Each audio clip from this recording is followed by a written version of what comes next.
Hey everyone! We are getting so close to the release of Along the Breton Shore, and I thought it would be fun to make one of the dishes that my characters Maxence and Ahmed eat while they are traveling through Bretagne.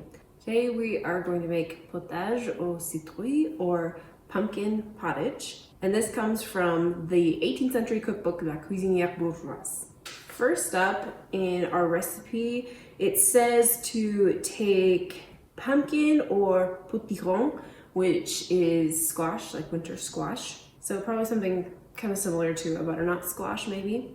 For a pint of milk, vous prendrez un quartier d'une moyenne citrouille.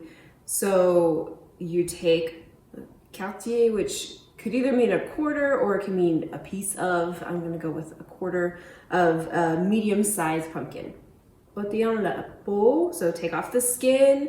Après les pépins, which is like all the stuff around the seeds. So you take all of the skin off and you take out all of the stuff around the seeds. And coupez la citrouille par petits morceaux, so cut the pumpkin into little pieces. So put it in a pot with water. Cook it until it reduces to a marmalade or just like a mush until there's no water. Now, I'm making this in May, and it's not super easy to find a pumpkin in May, so I am just going to be using pumpkin puree, and we're going to be skipping the cooking of the pumpkin part because I can't find one.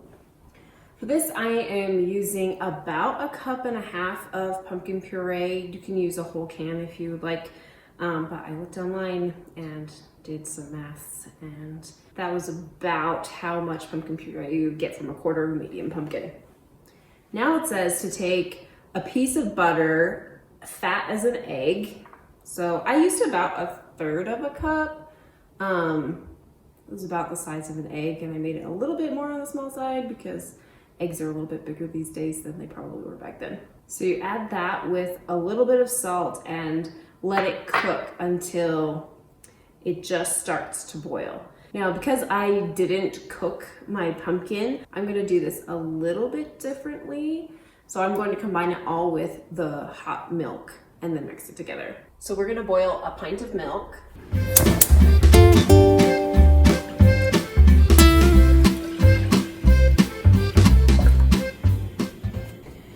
And it says, du sucre, ce que vous jugerez à propos. So that means as much sugar as you judge fitting, which is a funny thing about 18th century recipes. They just kind of say, add what you like.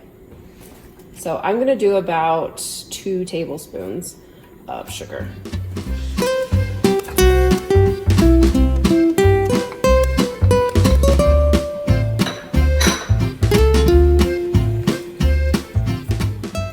I'm also adding in about 1/4 teaspoon of nutmeg. Nutmeg was one of the spices that was readily available in 18th century Europe.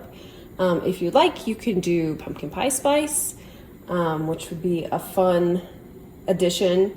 And all of those spices are things that would have been found in 18th century Europe.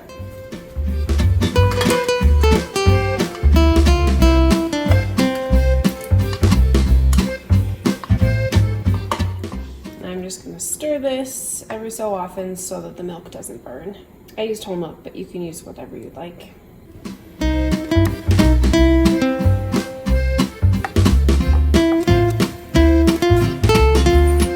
Once that boils, it says to add the milk to the pumpkin. Since we already did that, we're going to move on. And it says take the plate that you will serve it in and arrange du pain tranché, which is cut bread. Now, at this point in the French Revolution, everybody everywhere was forced to eat something called pain d'égalité, which is equality bread. They made these laws that governed how you could make bread to make sure that it was equal across the board. Now, the only thing that everybody in France could agree on is that it was equally disgusting throughout the board. It was notorious for not being that great of bread because of the ingredients that you were supposed to make that bread with. I'm going to make some delicious potage, so I'm using one of my friend's sourdough loaves. We will talk more about pain d'égalité hopefully next week.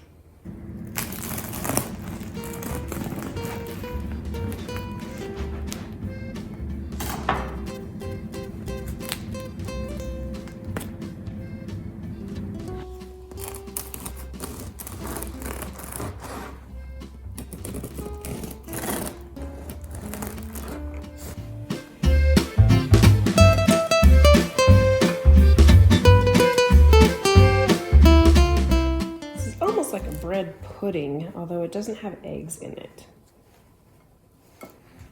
Now it says to soak the bread with your pumpkin broth.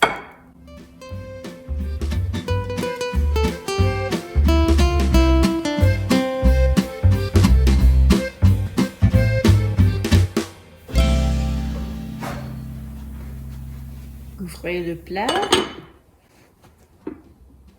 And put it in a little hot cinders for a quarter of an hour.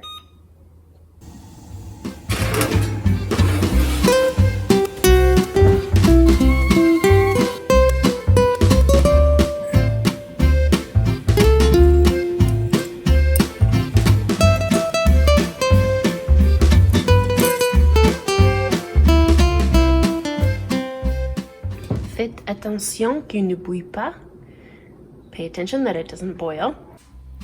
Once the bread has steeped, remove it from the oven. And now we're going to serve it.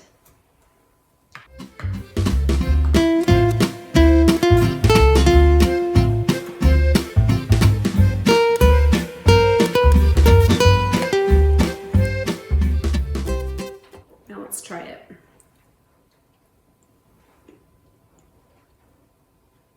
It's very subtly sweet.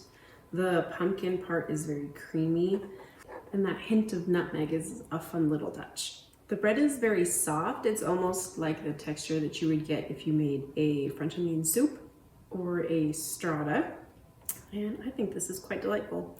Different types of potage would often be eaten for dinner, but I did find some sources that had potage for the occasional breakfast. I think Maxence and Armel would have enjoyed this quite a lot. It would make a great breakfast for a cool fall day. Along a Breton Shore releases June 6th, and you can find it at your favorite bookseller. Can't wait for you to join us.